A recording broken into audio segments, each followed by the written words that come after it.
Hello everyone, welcome back to Meerriz Tech. If you want to install Linux on your computer, the first thing you need is a bootable USB drive. In this video, I will show you how to create one.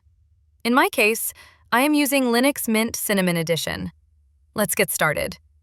Open Chrome and search for Linux Mint Download. You will see the first result leading to the official download page. Open it and choose your edition. Here you can see a few Linux Mint editions. I am choosing the Cinnamon edition. Now click on Download, then scroll down a little and select any mirror close to your location. Click on it and your download will start.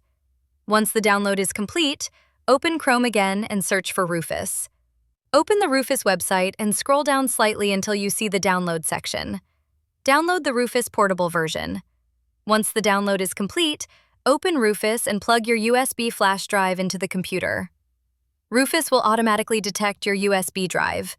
Now click on Select and choose the Linux Mint ISO file that you downloaded earlier.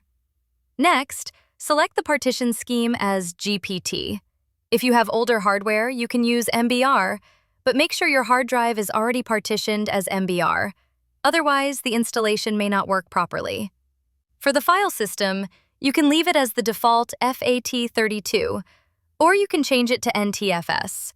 I am using NTFS for convenience. Now click on Start. Rufus will show you two warning messages. First, it will ask how you want to write the image. Select Write in ISO image mode, recommended, and click OK. Then it will warn you that all data on the USB will be erased. Click OK again. Rufus will now start creating the bootable Linux USB.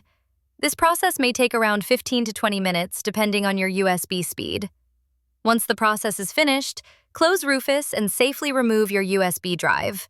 You are now ready to install Linux on your machine. If you have any questions, feel free to ask in the comments. If you found this video helpful, give it a thumbs up, subscribe to Meerriz Tech, and let me know in the comments if you want more videos like this. Thanks for watching, and I'll see you soon.